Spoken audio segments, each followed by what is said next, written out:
Hello विद्यार्थी मित्रों, master tuition class में फरीथी आपનું એકવાર हार्दिक स्वागत है। તે દિવસે फर्स्ट लेक्चर में आपने बहु विकल्पवाળા प्रश्नों જોયા હતા અને આજે આપણે થોડા 1 માર્કના અને પરીક્ષામાં ઇમ્પોર્ટન્ટ એવા 2 માર્કના પ્રશ્નો આપણે જોઈશું ટૂંકમાં। પ્રશ્ન નંબર 1 છે તમારી સ્ક્રીન ઉપર। ખોરાપણું એટલે કે ખોરું થવું અથવા રેન્સિડિટી पद उदाहरण सहित समझाओ। आ प्रश्न अपना माटे इम्पोर्टન્ટ राखशुं अने आपणे नोट करी लेशुं। तो ज्यारे तेल अथवा चरबीनुं ऑक्सिडेशन थाय त्यारे ते खोरुं थई जाय छे अने तेनी वास अने स्वाद बदलाई जाय छे। टूंकमां आपणे कोई बी एवो पदार्थ के जे तैली होय अथवा चरबीजन्य होय, बराबर, एने आपणे लांबा समय सुधी रहेवा दीए, बराबर, तो ए ऑक्सिजन साथे तेनी प्रक्रिया थईने एटले के ऑक्सिडेशन थईने ते खोराकनी स्वाद अने सुगंध बदलाई जाय छे, जेने आपणे अटकाववा माटे एक बंध पात्रमां एटले के जेनी अंदर ऑक्सिजन न जई शके तेवा पात्रमां अथवा तेवो वायु भरवामां आवे छे। आपणे खबर छे, आपणे विस्तारथी जवाबने जोईए कि ज्यारे तेल अथवा चरबीनुं ऑक्सिडेशन थाय त्यारे ते खोरुं थई जाय छे अने तेनी स्वाद अने वास बदलाई जाय छे, स्वाद अने सुगंध बदलाई जाय छे एवुं आपणे कही शकीए। सामान्य रीते ज्यारे चरबी तेमज तैली खोराकमां ऑक्सिडेशननो प्रतिकार करे तेवा पदार्थो एटले के एंटीऑक्सिडेंट उमेरवामां आवे छे। हवाचुस्त बंध पात्रमां खोराक राखवाथी तेनुं ऑक्सिडेशन केवुं थाय छे? धीमुं थाय छे। जेम के तमे जोयुं हशे बटाकानी चिप्स, बराबर, कातरी जे बनावो चिप्सनुं ऑक्सिडेशन थतुं अटकाववा माटे बेगमां नाइट्रोजन जेवा निष्क्रिय वायुनो मारो करवामां आवे छे, एटले के नाइट्रोजननुं पेकिंग करवामां आवे छे। आपणे गोपालना पडेका, रियलना पडेका जे बी पडेका खाईए एमां जे फूलेલું होय एनो मतलब एवो के जे फूलेलामां हवा नहीं होती पण शुं होय छे? नाइट्रोजन। शुं होय छे? Nitrogen, N2। आपणे आ प्रश्नने इम्पोर्टन्टमां राखीशुं। આગળનો પ્રશ્ન જોઈએ। कोईपण वस्तुનું बगड़ी जवुं एटले शुं समझाओ। तो आनो पण जवाब सेम खोरापणुं जेवो ज आवशे। आगळ मोस्ट इम्पोर्टન્ટ क्वेश्चन, आने आपणे आपणी यादीमां मोस्ट इम्पोर्टન્ટ क्वेश्चन राखीशुं, बराबर। आ प्रश्न परीक्षामां पूछाई शके तेवो छे। क्षारण एटले शुं? तेनी असरो जणावी तेना उदाहरणो आपो। क्षारण एटले शुं? तेनी असरो जणावी तेना उदाहरणो आपो। तो आपने खबर है कि कोई भी वस्तु आपणे घेर जारी होय, लोखंडनी खीलीओ होय, एना पर जे काट लागी जाए तो आपणे आपणी भाषामां कही शकीए कि एनुं क्षारण थयुं छे, बराबर। तो आपणे विस्तारथी कई रीतना जोई शकीए? चलो जोईए। सामान्य रीते लोखंडनी नवी वस्तुओ चड़काटवाળી होय छे, परंतु કેટલાક समय बाद तेनी पर लालच पड़ता कत्थाई रंगનું पावडरનું आवरण जमी जाए। आवरण एटले के पड़ जामी जाए छे ने आ प्रक्रियाने सामान्य रीते लोखंडનું कटावવું આપણે કહીએ કે લોખંડ કટાઈ ગયું અને કાટ લાગી ગયો એવું કહીએ। તેવી જ રીતે આવી કેટલીક અન્ય ધાતુઓ આ જ પદ્ધતિથી ઝાંકી પડે છે, જેમ કે તાંબા અને ચાંદી પર થર જામી જાય છે, બરાબર। આપણા તાંબાના વાસણો હોય, દિવાળી જે આવવાની હોય એ દિવસે આપણે આગળના દિવસોમાં કંઈક લીંબુવાળા પદાર્થોથી અથવા કંઈ ખાટા પદાર્થોથી આપણે સાફ કરીએ તો પછી પાછું ચળકાટવાળું થઈ જાય, બરાબર। તાંબુ લીલું થઈ જાય, ચાંદી કાળું પડી જાય। તો આ બધી જે ધાતુઓ પર જે પડ લાગે છે અથવા એનો રંગ બદલાય છે અથવા જે ક્ષયન થાય છે એને આપણે ક્ષારણ કહી શકીએ। આમ જ્યારે ધાતુ પર તેની આસપાસના પદાર્થો જેવા કે ભેજ, બરાબર, વાતાવરણમાં રહેલો ભેજ H2O, એસિડ વગેરેનો હુમલો થાય ત્યારે તેનું ક્ષયન થયું એમ કહેવાય અને આ પ્રક્રિયાને ક્ષારણ કહેવાય છે, બરાબર। ઉદાહરણ તરીકે ચાંદી પર લાગતું કાળું રંગનું સ્તર અને તાંબા પર લાગતું લીલા રંગનું સ્તર એ ક્ષારણના અન્ય ઉદાહરણો છે। આપણા MCQમાં પણ પૂછાઈ શકે કે સિલ્વરનું ક્ષારણ થવાથી તેનો રંગ કેવો થાય છે? તો આપણે કહી શકીએ બ્લેક, કાળો, બરાબર। અને તાંબુ એટલે તાંબાની જગ્યા પર કોપર આપણે પૂછી શકીએ। કોપર એટલે તાંબુ જ, તો એમ પૂછી શકાય કોપર પર જ્યારે કોપરનું ક્ષારણ થાય ત્યારે એનો રંગ કેવો થાય છે? તો આપણે કહી શકીએ લીલો રંગ। અસરો શું છે? તો ક્ષારણને કારણે મોટર કારના ભાગો, મોટરની જે બોડી હોય, પુલ, લોખંડના પાટા, જહાજ તેમજ એવી તમામ વસ્તુઓ કે જેવી ધાતુની ખાસ કરીને લોખંડની બનેલી હોય તેને નુકસાન થાય છે. આપણા ઘરે લોખંડની વસ્તુ આપણે જોઈ હશે, વરસાદમાં બહાર પડી રહી હોય અને ગમે તેટલો વરસાદ પડે, વરસાદ જ્યારે પૂરો થાય ત્યારે આપણને ખબર જ છે કે એ કટાઈ જાય. બરાબર. આગળ, લોખંડનું ક્ષારણ થવું એક ગંભીર સમસ્યા છે. દર વર્ષે નુકસાની પામેલા લોખંડને બદલવામાં ઘણો મોટો ખર્ચ થાય છે. બરાબર. ચલો અસરો આ જોઈએ આપણે. નેક્સ્ટ ક્વેશ્ચન જોઈશું. આ પ્રશ્નનો સ્ક્રીનશોટ લઈ શકો છો તમે. આજે આપણે જે મોસ્ટ ઇમ્પોર્ટન્ટ ક્વેશ્ચન છે એની જ ચર્ચા કરીશું.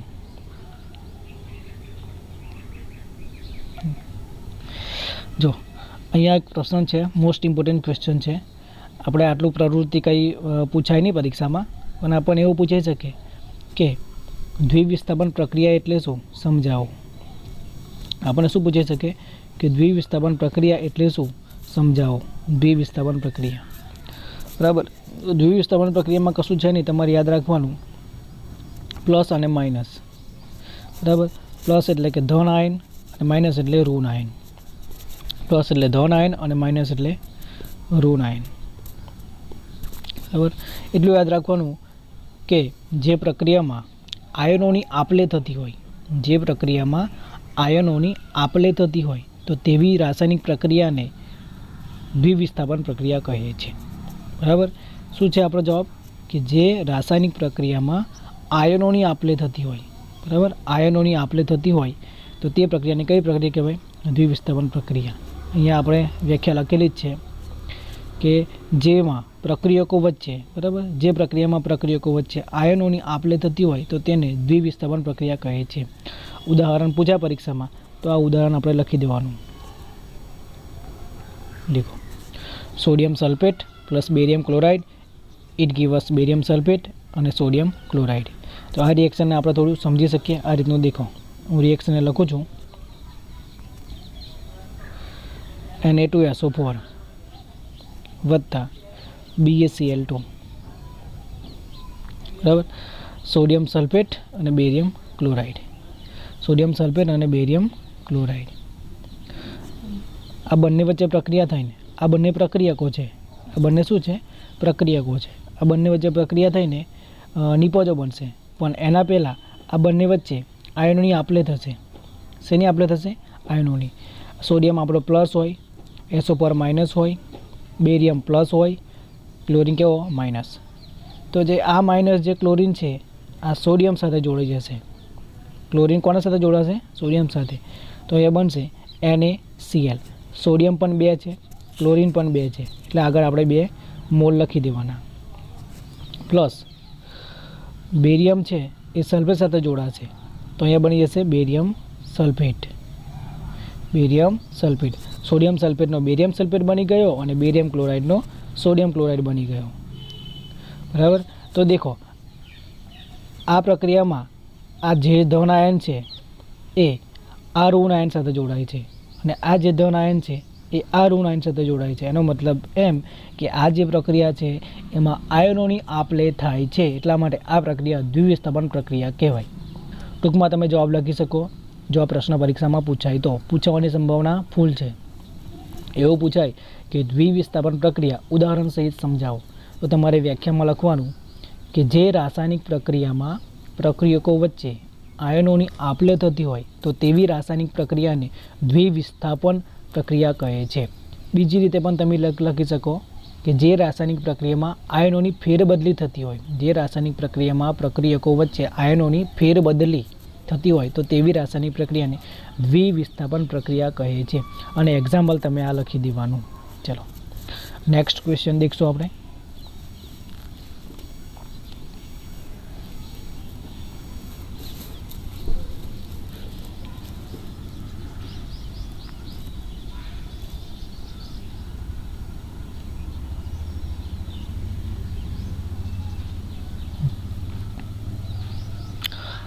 આપણા માટે આ ક્વેશ્ચન પણ ઇમ્પોર્ટન્ટ છે. પ્રશ્ન શું છે પહેલાં સમજીએ. કોપર સલ્ફેટના દ્રાવણમાં ડૂબાડેલી લોખંડની ખીલીઓના પ્રયોગના આધારે વિસ્થાપન પ્રક્રિયા સમજાવો. હવે આ પ્રશ્ન તમને પેલો કેવો દ્વિવિસ્થાપન હતો, એ રીતનો આ પ્રશ્ન તમને વિસ્થાપન પ્રક્રિયા એટલે શું સમજાવો ઉદાહરણ સાથે એવો પૂછાય તો બી આપણે કંઈ આટલી પ્રવૃત્તિ લખવાની કોઈ જરૂર છે નહીં. આપણે 2 માર્કનો પ્રશ્ન પૂછાશે, બરાબર, 2 કે 3 માર્ક્સનો. તો આપણને ટૂંકમાં કઈ રીતના લખી શકીએ થોડું સમજીએ. કોપર સલ્ફેટના દ્રાવણમાં ડૂબાડેલી લોખંડની ખીલીઓના પ્રયોગના આધારે વિસ્થાપન પ્રક્રિયા સમજાવો. બરાબર, એની જગ્યા પર તમને એમ પૂછાશે કે આ રીતનો પ્રશ્ન તમને પૂછાઈ શકે.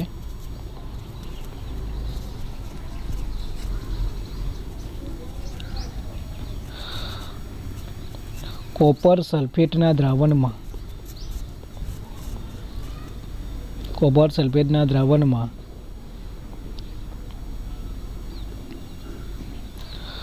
આયર્નની ખીલીને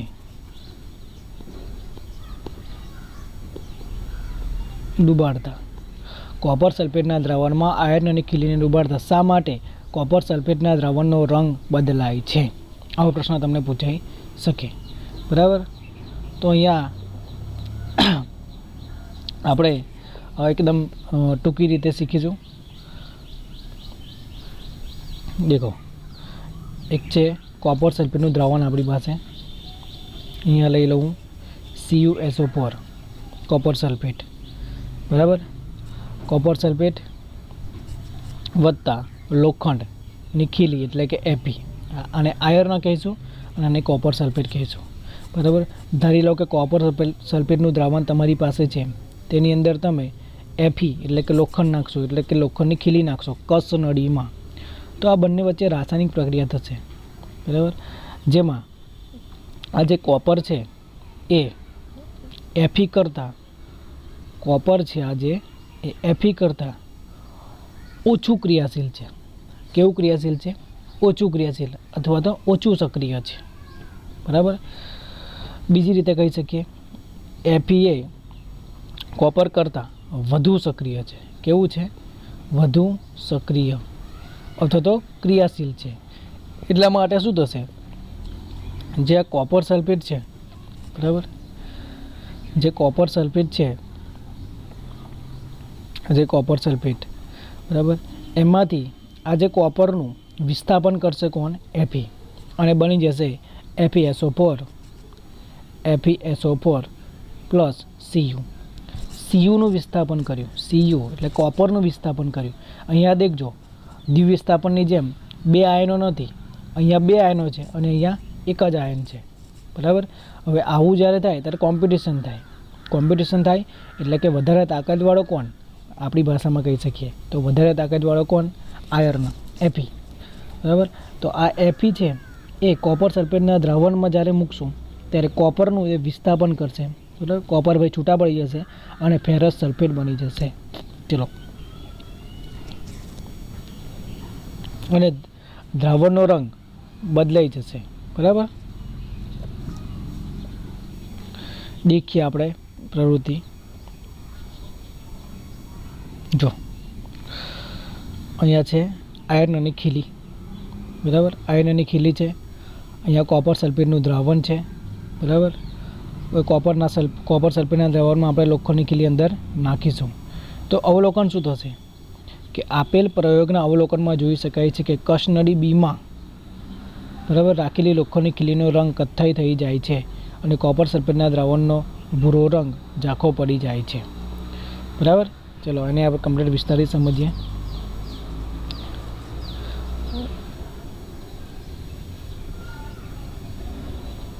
જો અહીંયા પહેલેથી આપણે કોપર સલ્ફેટ હતું. બરાબર, અહીંયા લોખંડની ખીલી આપણે ઉપરથી નાખશું ત્યારે જે કોપર સલ્ફેટનો દ્રાવણનો જે રંગ છે, બરાબર, એ બદલાઈ જાય છે. કેવો થઈ જાય છે? બદલાઈ જાય છે. બરાબર, ભૂરો રંગ ઝાંખો પડી જાય. ભૂરો રંગ કેવો પડી જાય? ઝાંખો પડી જાય. કેમ આવું થાય?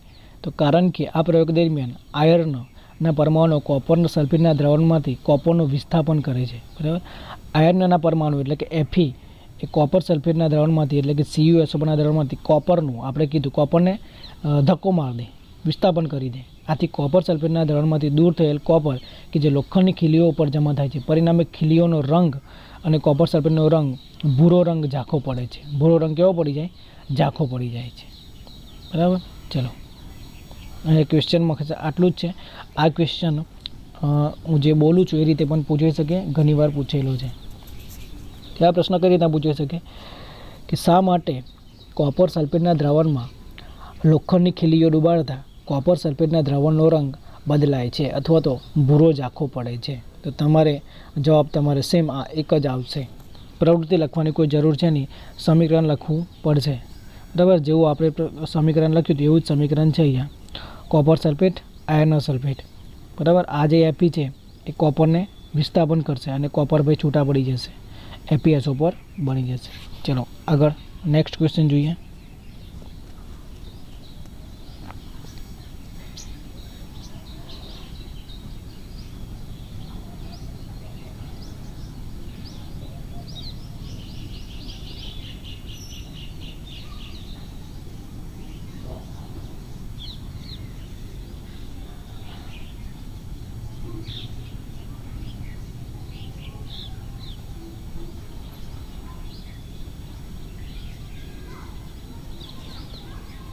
ચલો, ઉષ્મીય વિઘટન પ્રક્રિયા અથવા ટુકડા થવાની પ્રક્રિયા. ઉષ્મીય વિઘટન પ્રક્રિયા એટલે શું? બરાબર. આપણે પ્રવૃત્તિ લખવાની આવે નહીં, પણ આપણે થોડું સમજી લઈએ. ફોર એક્ઝામ્પલ, તમારી પાસે એક પથ્થર છે. તમારી પાસે એક પથ્થર છે. બરાબર. એ પથ્થરને તમે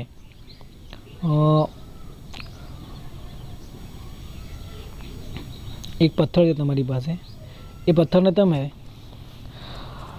ઉષ્મા આપીને તોડો. ફોર એક્ઝામ્પલ, અહીંયા મેં ગરમી આપી. બરાબર. પથ્થરને ગરમ કર્યો. તમે ગરમ કરશો, બરાબર, એટલે એના ટુકડા થશે. શું થશે? ટુકડા થશે. તો જે પથ્થર હતો, જે કે એને આપણે ઉદાહરણ તરીકે લઈ શકીએ, એને પદાર્થ કહીએ. પદાર્થને ગરમી તમે આપો, બરાબર, એટલે કે ગરમ કરો, ખૂબ ગરમ કરો, અને એમાંથી ટુકડા બની જાય. શું બની જાય? ટુકડા. એટલે એક પથ્થરના ઘણા બધા ટુકડા થાય. એટલે કે પદાર્થ એક જ પદાર્થ અથવા એક જ આ પદાર્થને આપણે પ્રક્રિયક કહીએ. એક જ પ્રક્રિયકને ગરમ કરતાં તેમાંથી ઘણી બધી નિપજો મળે, તો તે પ્રક્રિયાને કઈ પ્રક્રિયા કહેવાય? ઉષ્મીય વિઘટન પ્રક્રિયા અથવા તો વિઘટન પ્રક્રિયા. બરાબર. આપણે નું થોડી એકવાર જોઈ લઈએ કે દેખો, વિઘટન પ્રક્રિયાની વ્યાખ્યા તો બોલી ગયો કે જે રાસાયણિક પ્રક્રિયામાં પ્રક્રિયકને ગરમ કરતાં તેમાંથી ટુકડા થઈને બે કે તેથી વધારે નિપજો મળે, તો તેવી પ્રક્રિયાને વિઘટન પ્રક્રિયા કહે છે. ફોર એક્ઝામ્પલ, અહીંયા તમારી પાસે છે CaCO3. બરાબર, જેનો આપણે બહુ વિકલ્પમાં જોયું હતું, આરસ પહાડનો પથ્થર અથવા ચૂનાનો પથ્થર. તો એને આપણે ગરમ કરશું. શું કરશું? ગરમ કરશું. આ જે છે ને પથ્થર છે એક જાતનો, એને આપણે ગરમ કરશું તો તેમાંથી ટુકડા થશે CaO વત્તા CO2. આ જે CO2 હોય એ ગેસ ફોર્મમાં હોય. ગેસ ફોર્મમાં એટલે ગેસ સ્વરૂપમાં હોય, એટલે આ ઉડી જાય. આ ભાઈ શું થાય? ઉડી જાય. તો આપણને એક કેલ્શિયમ ઓક્સાઇડ એટલે કડી ચૂનો બને, કે જેને આપણે સિમેન્ટ બનાવવા માટે ઉપયોગ કરીએ. આ જે ભાઈ છે એ ભાઈનો ઉપયોગ આપણે સિમેન્ટ બનાવવા માટે ઉપયોગ કરીએ છીએ. તો આ જે વિઘટન પ્રક્રિયાની સમીકરણ થઈ ગયું. અને વ્યાખ્યા તો આપણે ખબર જ છે કે જે રાસાયણિક પ્રક્રિયામાં પ્રક્રિયકને, આ જે પ્રક્રિયક છે, પ્રક્રિયકને ગરમ કરતાં બે કે તેથી વધારે નિપજો બને અથવા નિપજ ટુકડા થઈને નિપજો મળે, તો તેવી રાસાયણિક પ્રક્રિયાને કઈ પ્રક્રિયા કહેવાય? ઉષ્મીય વિઘટન પ્રક્રિયા. ચલો નેક્સ્ટ ક્વેશ્ચન દેખશું.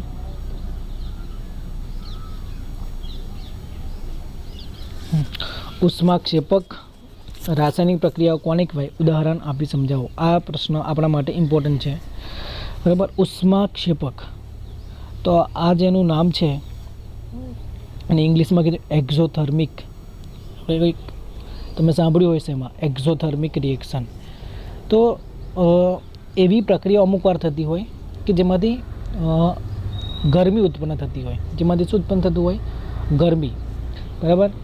આપણે એક તમારા ઘરમાં તમે જોયું હશે, એને પ્રક્રિયા ના કહી શકાય, પણ ફોર એક્ઝામ્પલ તરીકે હું તમને કહું કે આપણે ફ્રીજ હોય કે હીટર હોય વોટરનું, આપણે જેનો જે એમ્પિયર જોઈએ એમ્પિયરમાં આપણે ના ગાલ્યું હોય અને જે આપણે સાદું જે પ્લગ છે એમાં લગાવીને સ્વિચ પાડી હોય તો થોડાક સમય પછી એ સ્વિચ ગરમ થઈ જશે, કારણ કે એને ઓવરલોડિંગ થશે. એ સ્વિચ ગરમ થશે એટલે આપણને અહેસાસ થશે કે એના પર જ્યારે આપણે હાથ લગાડશું ત્યારે ગરમ જેવું લાગશે. તો એ અંદર એક પ્રક્રિયા થઈ કે ઓવરલોડિંગ પ્રક્રિયા છે, બરાબર. એ રાસાયણિક પ્રક્રિયા નહીં, પણ એક્ઝામ્પલ તરીકે આપણે કહીએ તો એ ગરમ થયું તો આપણે એમાંથી ગરમી આપણને મળે તો આપણે એ ઉષ્માક્ષેપક પ્રક્રિયા કહી શકીએ. પણ આપણે રાસાયણિક પ્રક્રિયા એટલે કે એવી પ્રક્રિયા કે કોઈ બે પદાર્થો તમે ભેગા કરી નાખ્યા અને એને તમે ગરમ નહીં કર્યા છતાં એમાંથી એ જાતે ગરમ થયું તો તેને કહેવાય ઉષ્માક્ષેપક પ્રક્રિયા. બીજું એક ઉદાહરણ તમને એક આપું કે તમે જ્યારે દિવાલ ધોળવા માટે જે ચૂનો વાપરો એ તમે ચૂનો જ્યારે કોઈ સ્ટોરમાંથી લાવો અને માટલામાં કે પીપળામાં કે ગમે તે જગ્યામાં તમે ઓગાળો તો તમે જોયું હશે એમાંથી વરાળ ઉત્પન્ન થશે, અથવા તો એ જે તમે દ્રાવણ બનાવશો જે દિવાલે લગાડવા માટે એ ગરમ થશે. તો આપણે એને ગરમી નથી આપી છતાં એમાંથી ગરમી ઉત્પન્ન થાય તો તેને ઉષ્માક્ષેપક પ્રક્રિયા કહેવાય, બરાબર. આપણે રાસાયણિક રીતે કઈ રીતના કહી શકીએ તો દેખો, એવી પ્રક્રિયાઓ કે જેમાં નિપજોના નિર્માણની સાથે નિપજ એટલે કે પ્રોડક્ટ બનતી હોય અને તેની સાથે ઉષ્મા મુક્ત થતી હોય એટલે ગરમી પણ મળતી હોય તો તે પ્રક્રિયાને એટલે તેવી પ્રક્રિયાને ઉષ્માક્ષેપક રાસાયણિક પ્રક્રિયાઓ કહેવાય છે, બરાબર. ફોર એક્ઝામ્પલ, કુદરતી વાયુનું સળગવું, બરાબર, એ ઉષ્માક્ષેપક પ્રક્રિયા છે. તમને ઉદાહરણ પૂછાય તો તમે આ લખી શકો, કુદરતી વાયુનું સળગવું ઉષ્માક્ષેપક પ્રક્રિયા ગણાય છે, કારણ કે આ પ્રક્રિયા દરમિયાન પણ નિપજોના નિર્માણની સાથે ઉષ્મા મુક્ત થાય છે, બરાબર. ચલો આગળ, શ્વસન પણ ઉષ્માક્ષેપક પ્રક્રિયા છે. મોસ્ટ ઇમ્પોર્ટન્ટ આ પ્રશ્ન તમને પૂછે છે કે શ્વસન એ ઉષ્માક્ષેપક પ્રક્રિયા છે, સમજાવો. તો આપણને ખબર છે આપણે જીવવું હોય, બરાબર, તો એમને એમ તો કે આપણે જીવી ના શકીએ, ખાવું પડે, બરાબર. થોડુંક જેટલું બી ખવાય એટલું ખાવું પડે, કેમ કે તેમાંથી આપણને શક્તિ મળે છે અને જે શક્તિ છે એ જ એનર્જી અને એ જ પાવર અને એ આપણે એમને ઉર્જા કહી શકીએ. તો અહીંયા શું લખેલું છે જોઈએ કે સામાન્ય રીતે દરેક સજીવને જીવવા માટે ઉર્જાની જરૂર પડે છે. સજીવો જે ખોરાક ખાય એટલે કે આપણે જે પણ ખાઈએ સજીવો, બરાબર, તેમાંથી આપણને ઉર્જા મળે અને ખોરાકના પાચન દરમિયાન ખોરાક વધુ સરળ પદાર્થોમાં વિભાજિત થાય છે. સરળ પદાર્થોમાં મીન્સ કે તમે જે પદાર્થ ખાઓ એનું પાચન થાય, બરાબર, તો એમાંથી જે બી ઉત્સેચકો હોય, જે બી એમાંથી જે પદાર્થો હોય, તત્વો હોય એ આપણા શરીરને મળે, બરાબર, એટલે વિભાજિત થાય. કોલેસ્ટેરોલ છે, કાર્બોદિત છે, એ રીતનું. ઉદાહરણ તરીકે ભાત, બટાકા અને બ્રેડમાં કાર્બોદિત પદાર્થો હોય છે અને આ કાર્બોદિત પદાર્થોનું વિભાજન થઈ ગ્લુકોઝ બને છે, બરાબર. વિભાજન થઈને શું બને છે? ગ્લુકોઝ, એટલે સરળ પદાર્થ બને છે. આ ગ્લુકોઝ શરીરના કોષોમાં રહેલા ઓક્સિજન સાથે સંયોજાઈને ઉર્જા પૂરી પાડે છે અને આ પ્રક્રિયાનું વિશિષ્ટ નામ શ્વસન છે. તો આ પ્રશ્ન આપણા માટે મોસ્ટ ઇમ્પોર્ટન્ટ છે કે શ્વસન એ ઉષ્માક્ષેપક પ્રક્રિયા છે, સમજાવવું. મોસ્ટ ઇમ્પોર્ટન્ટ બીજું, આ પરીક્ષામાં તમારે પ્રક્રિયા પણ એક માર્કમાં પૂછાઈ શકે. દેખો, શ્વસનની પ્રક્રિયાનું સમીકરણ નીચે મુજબ છે. ગ્લુકોઝ એ આપણા જે આપણે જ્યારે શ્વાસ લઈએ ત્યારે ઓક્સિજન સાથે જોડાઈ જાય, બરાબર. ગ્લુકોઝ શેમાં રહેલો હોય? લોહીમાં. અને જ્યારે એ લોહી છે જ્યારે આપણે ફેફસામાંથી હૃદયમાં જાય ત્યારે ફેફસામાંથી ઓક્સિજન હોય એની સાથે ભળી જાય અને એક શક્તિ મળે. શું મળે? શક્તિ, ઉર્જા મળે. અને તે વખતે કાર્બન ડાયોક્સાઇડ જે છૂટો પડે એ બહાર નીકળી જાય અને પાણી છે શરીરમાં અમુક વપરાય અને અમુક ઉત્સર્જન સ્વરૂપે બહાર નીકળી જાય, બરાબર. ઉપરાંત વનસ્પતિ દ્રવ્યોનું વિઘટન થઈ ખાતર બનવું તે પણ ઉષ્માક્ષેપક પ્રક્રિયાનું ઉદાહરણ છે. આપણને ખબર છે વનસ્પતિનું જે બી દ્રવ્ય હોય, શાકભાજી હોય કે પૂડા હોય કે જે બી હોય, એનું વિઘટન જ્યારે થાય ત્યારે ખાતર બી મળે અને પ્લસ ઉષ્મા બી મળે, બરાબર. ઉષ્મા કઈ રીતના મળે તમને ખબર હશે, બાયોગેસ ને બધું, અને ખાતર આપણે ખેતરમાં વાપરીએ છીએ.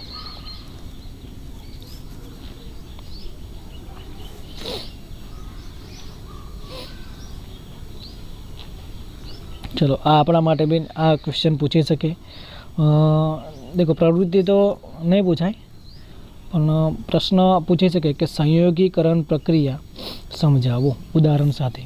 સંયોગીકરણ પ્રક્રિયા જો ઇંગ્લિશમાં લખેલું છે કોમ્બિનેશન, બરાબર. હવે કોમ્બિનેશન એટલે આપણને ખબર છે ભેગું થવું, ભેગા કરવા, કોમ્બાઈન કરવા, બરાબર, ભેગું થવું. ફોર એક્ઝામ્પલ હું અહીંયા કહું કે એ, બી અને સી આ 3 પ્રક્રિયકો છે અને આ ભેગા થઈને અહીંયા એક એક્સ બને છે. આ 3 ભેગા થઈને અહીંયા એક્સ બને છે. તો એનો મતલબ એમ કે આ એબીસી છે એ બધા ભેગા થઈ જાય શું બની જાય? એક્સ બની ગયા. અથવા તો એક્સની જગ્યા પર કહી શકું એબીસી છે એ ભેગા થઈ જાય. બરાબર, તો શું થયું અહીંયા કે પ્રક્રિયકો છે ને 2 કે તેથી વધારે હોય. પ્રક્રિયકો કેટલા હોય? 2 કે તેથી વધારે. 2 કે તેથી વધારે, પણ નિપજ કેટલી મળતી હોય? 1. તો તેવી રાસાયણિક પ્રક્રિયાને સંયોગીકરણ પ્રક્રિયાઓ કહે છે. બરાબર, તો તેવી રાસાયણિક પ્રક્રિયાને કેવી પ્રક્રિયા કહે છે? સંયોગીકરણ પ્રક્રિયા કહે છે. ફરીથી એકવાર સાંભળી લો કે જે રાસાયણિક પ્રક્રિયાઓમાં પ્રક્રિયકોની સંખ્યા 2 કે તેથી વધારે હોય પરંતુ નિપજ કેટલી મળતી હોય? 1 જ. તો તેવી પ્રક્રિયાને કઈ પ્રક્રિયા કહેવાય? સંયોગીકરણ પ્રક્રિયા કહે છે. બરાબર, અહીંયા આપણે સંયોગીકરણ પ્રક્રિયાનું ઉદાહરણ આપણે જોઈશું. દેખો, CaO કેલ્શિયમ ઓક્સાઇડ વત્તા H2O. CaO એટલે કડી ચૂનો, H2O એટલે પાણી. આ એક પેલું આપણું જે ઉદાહરણ છે દિવાલ દોડવા માટે વપરાતો પદાર્થ એ આપણે બનાવીએ છીએ. બરાબર, તો એ બીજી રીતે પણ તમે લખી શકો કે દિવાલ દોડવા માટે વપરાતા પદાર્થનું નામ જણાવવું. તો આપણે આગળ જોઈશું જ. CaOH twice. તો આ જે પદાર્થ બન્યો એને આપણે કહીશું કેલ્શિયમ હાઇડ્રોક્સાઇડ. આ સંયોગીકરણ પ્રક્રિયાનું ઉદાહરણ છે. અહીંયા દેખો જે પ્રક્રિયકો છે એ કેટલા છે? 2. પ્રક્રિયકો કેટલા છે? 2, પણ નિપજ કેટલી મળી? 1. તો જે રાસાયણિક પ્રક્રિયામાં પ્રક્રિયકોની સંખ્યા 2 કે તેથી વધારે હોય પરંતુ નિપજ 1 જ મળતી હોય તો તેવી રાસાયણિક પ્રક્રિયાને સંયોગીકરણ પ્રક્રિયા કહે છે.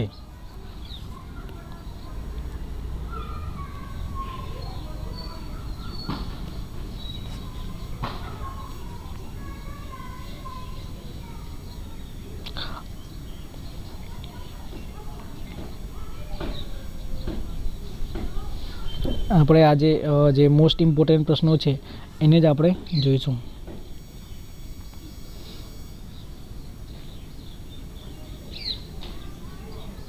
જો શાબ્દિક સમીકરણને સંક્ષિપ્તમાં રજૂ કરવાની રીત જણાવો. આ પ્રશ્ન પરીક્ષામાં પૂછાઈ શકે. આની અથવામાં જવાબ એક જ આવશે, પણ બીજો પ્રશ્ન પૂછાઈ શકે કે રાસાયણિક સમીકરણ કેવી રીતના લખાય તે ઉદાહરણ સહિત સમજાવો. રાસાયણિક સમીકરણ કેવી રીતના લખાય તે ઉદાહરણ સહિત સમજાવો. બરાબર, તો આપણે એને જોઈએ. દેખો, અહીંયા હું લખું છું Mg વત્તા ઓક્સિજન. અહીંયા બનાવી દઉં MgO. આને તમે ઓળખો જ છો. મેગ્નેશિયમ છે 12 નંબરનું, ઓક્સિજન છે 8 નંબરનું અને બની જાય છે મેગ્નેશિયમ ઓક્સાઇડ. હવે દેખો આ બંનેને શું કહેવાશે? પ્રક્રિયકો. અને આને શું કહેવાશે? નિપજો. નિપજ એક જ છે એટલા માટે નિપજ. વચ્ચે એક તીરની નિશાની છે. પ્રક્રિયકો વચ્ચે પ્લસની નિશાની છે. નિપજ અહીંયા એક જ છે એટલે પ્લસ નથી. જો નિપજો ઘણી બધી હોય તો ઘણી બધીમાં પણ આપણે પ્લસની નિશાની લખી શકીએ. તો પ્રશ્ન આપણે કંઈક એવો હતો કે રાસાયણિક સમીકરણ કેવી રીતના લખાય તે ઉદાહરણ સહિત સમજાવો. તો અહીંયા આપણે જે આ લખ્યું છે એક ઉદાહરણ છે. બરાબર, હવે સમજાવીએ આને. તો અહીં કશું છે નહીં, જેવું આપણે લખ્યું છે એવું જ લખવાનું છે, એટલે ઉદાહરણ પરથી જ લખવાનું છે.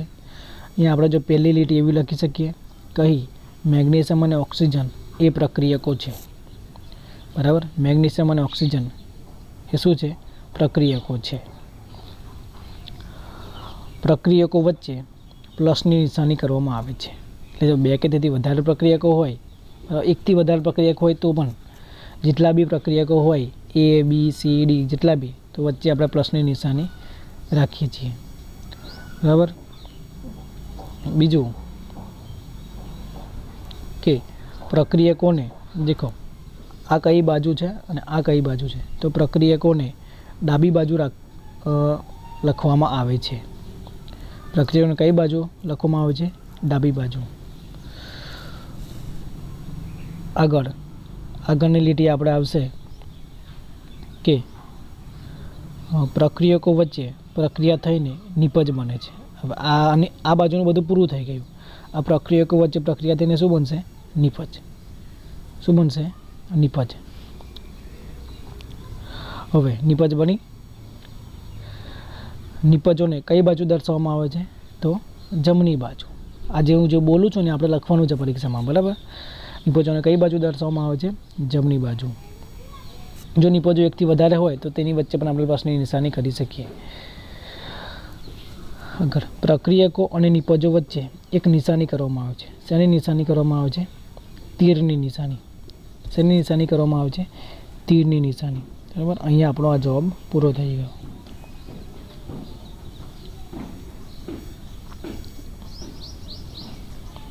દેખો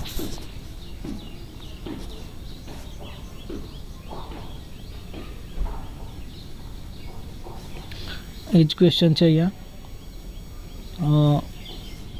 આ રીતના પણ પરીક્ષા પ્રશ્ન પૂછી શકે, જે આપણે જે આગળ ચર્ચા કરી તેમજ. જો મેગ્નેશિયમની પટ્ટીને હવામાં સળગાવવાથી તેનું મેગ્નેશિયમ ઓક્સાઇડમાં રૂપાંતરણ થાય છે. જેવો આગળ ક્વેશ્ચન આપણે સમજ્યા ને એ જ આ ક્વેશ્ચન છે, બરાબર. એમાં કંઈ ફેર છે નહીં. એકવાર સમજજો કે મેગ્નેશિયમની પટ્ટીને હવામાં સળગાવવાથી તેનું મેગ્નેશિયમ ઓક્સાઇડમાં રૂપાંતર થાય છે, તો તેને રાસાયણિક સમીકરણ સ્વરૂપે કેવી રીતે લખી શકાય તે સમજાવો.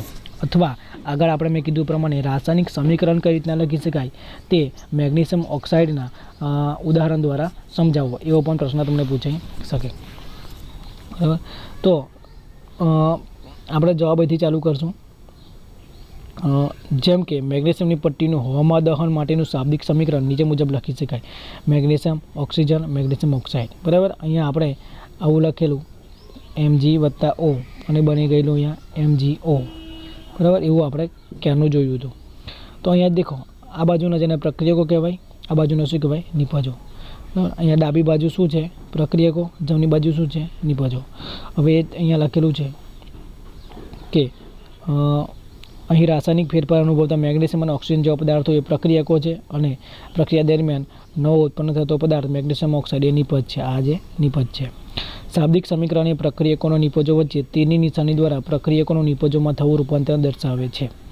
પ્રક્રિયકોને શાબ્દિક સમીકરણમાં ડાબી તરફ, બરાબર, અને તેમની વચ્ચે કઈ નિશાની કરવામાં આવે? પ્લસની નિશાની. અને નિપજોને જમણી તરફ અને તેમની વચ્ચે પ્લસની નિશાની કરવામાં આવે છે જો વધારે હોય તો. અહીંયા આપણે એક જ છે, બરાબર. તીરનું માથું નિપજો તરફ હોય છે. એટલે માથું એટલે આ માથું, બરાબર, કોની તરફ હોય છે? નિપજો. અને તે શું દર્શાવે? પ્રક્રિયાની દિશા દર્શાવે છે.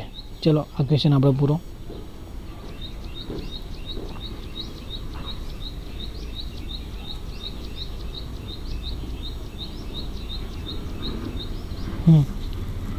બીજું કે કોઈ બી કેમિકલ રિએક્શન થઈ હોય, આપણને બી કેમિકલ રિએક્શન થઈ શકે કે